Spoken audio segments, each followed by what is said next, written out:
বাংলাদেশ জামাত ইসলামীর সাথে ওরা আগে থেকেও তারা কাজ করেছে এবং আগামীতে আরও বেশি ক্লোজলি তারা কাজ করবে।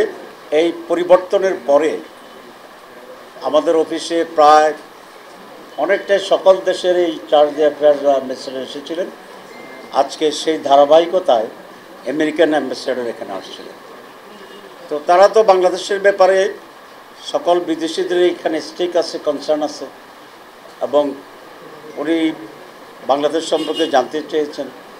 বিশেষ করে যে রিফর্মস হচ্ছে সেই রিফর্মসটা কীভাবে হচ্ছে, কীভাবে কনসেনসাসে পৌঁছা যাবে, নির্বাচনের প্রস্তুতি কেমন, এবং এখানে যে সিকিউরিটি কোনো থ্রেট আছে কি না, আমেরিকা বাংলাদেশের বিজনেস এবং ইনভেস্টমেন্টের ব্যাপারে কথা হয়েছে।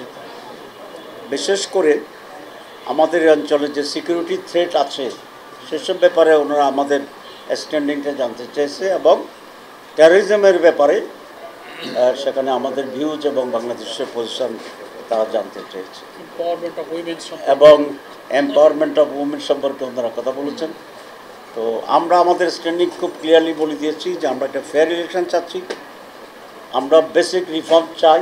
টাইলক্স টয়লেট ক্লিনার, যার অ্যান্টিব্যাকটেরিয়াল এজেন্ট টয়লেটের কোনায় কোনায় পৌঁছে 99% জীবাণু ধ্বংস করে। বাংলাদেশে যাতে আর কোনো দুর্বৃত্তায়ন বা চাঁদাবাজি রাজনীতি ফিরে না আসে সেই ব্যাপারে আমরা খুব দৃঢ় ভূমিকা আছি।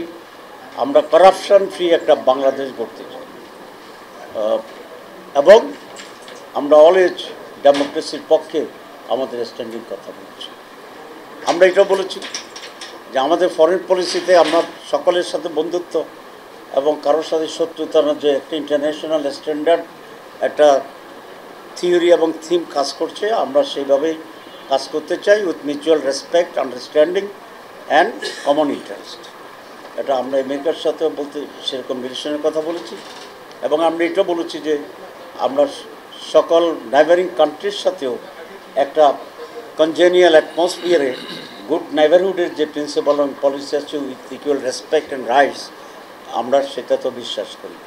তো মৌলিকভাবে কয়েকটি বিষয়ের উপরে আলোচনা হয়েছে, এবং এটা আলোচনা হয়েছে যে বাংলাদেশের সাথে তাদের সম্পর্ক আগের চেয়ে বেটার হবে,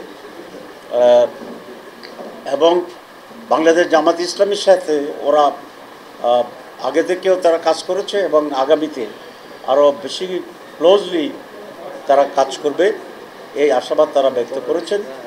আমির জামাত একটা বিষয়ে তাদেরকে বিশেষভাবে রিকোয়েস্ট করেছে, সেটা হচ্ছে ট্যারিফ সম্পর্কে। আপনারা জানেন যে আমেরিকা আমাদের ব্যবসার উপরে আমাদের 30% ট্যারিফ বসিয়ে দিয়েছে, যেটা আমাদের দেশের স্পেশালি গার্মেন্টস সেক্টরকে সাংঘাতিকভাবে এফেক্ট করে। আমির জামাত অ্যাম্বাসেডরের মাধ্যমে আমেরিকান প্রেসিডেন্ট এবং গভর্নমেন্টের কাছে স্পেশাল রিকোয়েস্ট করেছে এই ব্যাপারে যেন কনসিডার করে এবং ট্যারিফ কমায় দিয়ে একটা সহনীয় পর্যায়ে নিয়ে আসতে পারে, যাতে করে বাংলাদেশের গার্মেন্টস এবং অন্যান্য এক্সপোর্ট ওরিয়েন্টেড যে সমস্ত গুডস আছে আমাদের, সেগুলোতে আমরা অব্যাহত রাখতে পারি।